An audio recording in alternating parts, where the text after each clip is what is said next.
Hi guys, nandito tayo ngayon sa Palani, Bati City, kung saan dito kami ngayon naka-check-in. Titingnan natin kung ano yung kagandahan dito sa Paraiso di Palani Beach Resort. So guys, susundan nyo ako at aalamin natin kasi dito nag-check-in si Ivana Alawi, Gerald Anderson at Sam Melby. Pagdating dun sa kalagitnaan, mayroon magtutur sa atin na isang katiwala dito sa resort. So yan magiging kasama natin. Tara guys, samahan niyo ako. So dito pa lang sa entrance, so magkabilaan makikita mo yung mga bamboo na bonsai, no? Ang ganda tingnan. So talagang mapipil mo na parang paraiso. Ayan, ito po, Paraiso di Palani Beach Villas.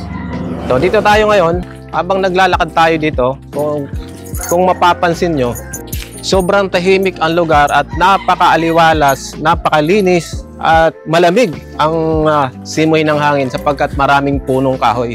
Talagang napakaganda. Relax na relax. Oh.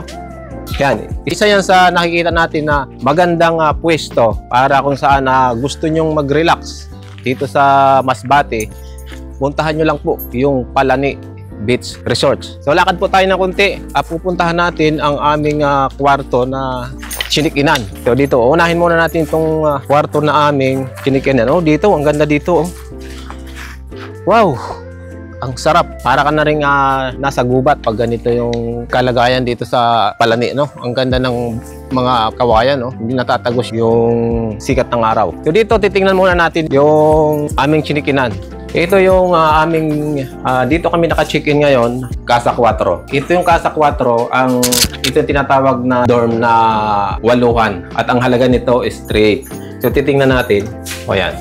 So dahan-dahan lang tayo kasi may natutulog na. Ayan. Ito lang. Yan.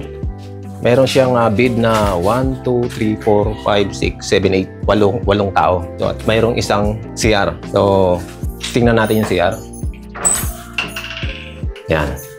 So wala nga lang shower pero okay na, pwede na. Komportable ka nang gumalaw dito kasi malawak na, malapad naman. Paglabas mo ng CR, meron siyang pwede kang mag-ayos-ayos. Okay na. So sa ngayon naman, labas tayo. So halika lang samahan mo na ako. Dito na tayo.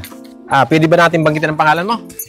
Apo. Si Adrian po, Adrian Mahinay. Adrian Mahinay. Adrian Mahinay, ibig sabihin ng bakit Mahinay? Pag ibig sabihin ng Mahinay, maluya?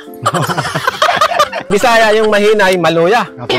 Oo, pero hindi siya maluya, makusugin eh. At abay, balita ko na babaero pa nga daw yun eh. Hindi, sir. So, hindi man daw. So, pag kayo nandito na sa lugar na to, dadaan muna kayo dito sa reception. Dito kayo mag-i-inquire kung ano ang mga kwarto na kakailanganin ninyo. Apo. So actually, mayroon ditong tao na nakaupo. Pero dito talaga, dito ka mag-i-inquire. Diyan po sa loob, sir. O, dito sa loob.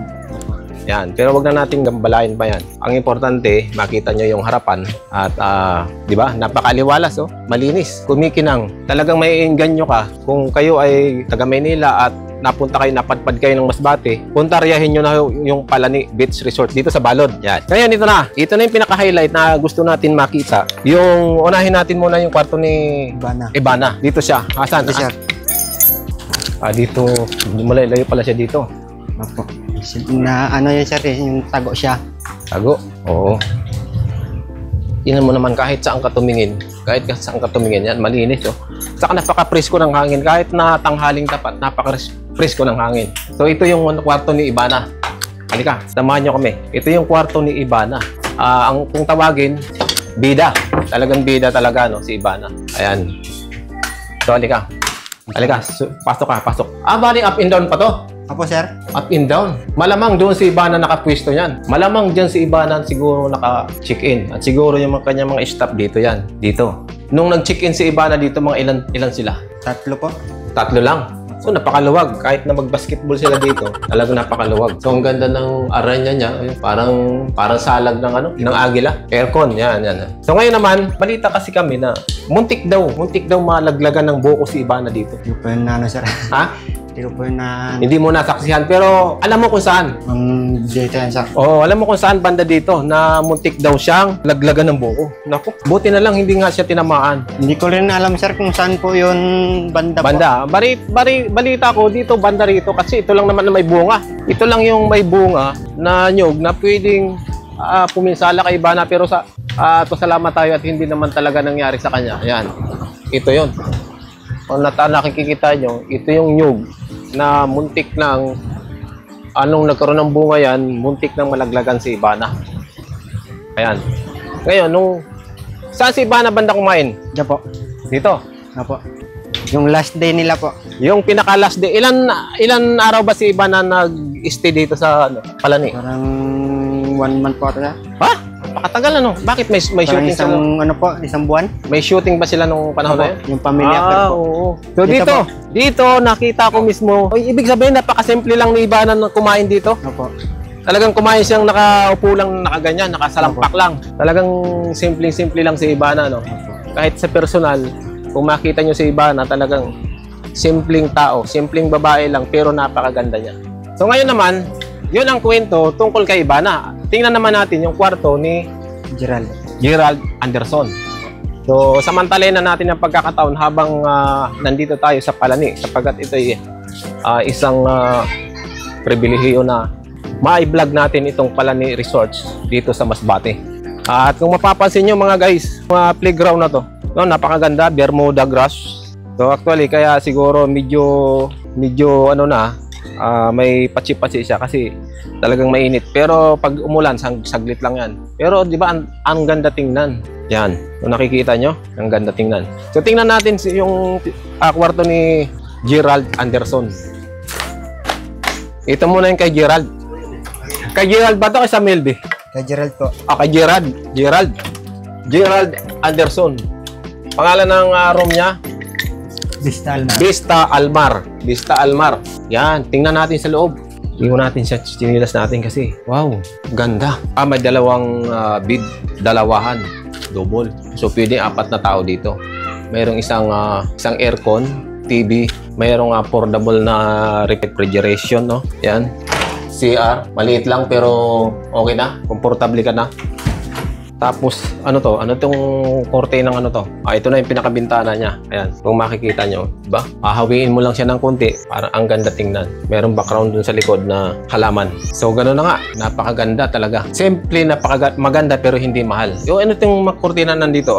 Ganun din, bintana. Yan, pindi na. Ngayon, dito naman sa taas, dito sa labas, pwede ka rin. Dito yung pinaka-dining area, no? Kainan. Yan.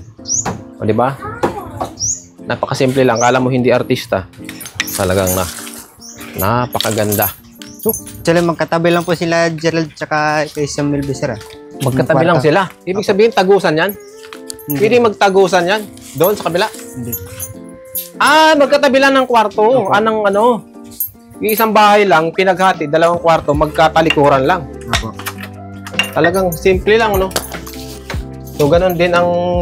Kung ano yung nakikita natin dun sa kabila, ganon din naman nakikita dito sa loob ng kwarto ni Sam Melby. Ayan, may rip, may TV. So, 2 kama na double. So, meron ditong sofa. So, actually, walang foam. Ayan, pero pwede na. Napakaganda. Adrian? Mahinay. Pero hindi siya mahina, ha? Malakas. Balita ko, babaero to. Ilan naging babae mo? Wala pa. Hindi totoo yung balita na babaero. Hindi siya mahina. Malakas siya. Ngayon, habang sinasarado mo yan, iikutin namin itong mga cottage na, kasi sa ngayong araw na to, kami lang ang nandito. Halos binigay na ng libre itong mga cottage sa amin. O kahit saan pwede kami dyan. Iikutin ko na rin, ano? At susundan mo na lang kami doon. Okay. Sarado mo na. At kung mapapansin nyo, itong mga puno, may mga nakabalot na ilaw. Siguro pagdating ng gabi, maliwanag to. Maganda ang ano dito. Maganda ang view nito mamayang gabi pagkat maliwanag. So dito tayo. So lahat po ng nakikita nyo dyan na cottage na bakante, ibinigay na ng libre sa amin na pwedeng gamitin. Tingin ko makikita nyo kahit saan na lang sila pwedeng nakaupo. So meron pa ditong puno ng talisay na pwede ka rin magpahinga. Kaya lang wala nga lang lamisa. Pero mas komportable kung maglagay na lang kayo dyan lamisa at pwede na kayo dito. Dito naman sa side na to, ito halos lahat to ay binigay na ng libre sa amin habang kami ay nandito. Sapagkat kami lang ang taong naririto. Actually, ito yung mga kasama ko. Yan. Ayan. Tulog na. Ito yung mga kasama ko sa araw na to. So, dito tayo. Oh, ito, shout out to mga boss. Alam ko may ano to, may account to. Papalo naman ng Totski Bahar Official. Totski Bahar Official. Totchi Bahar Official Vlog. Ayan, ano ba tayo?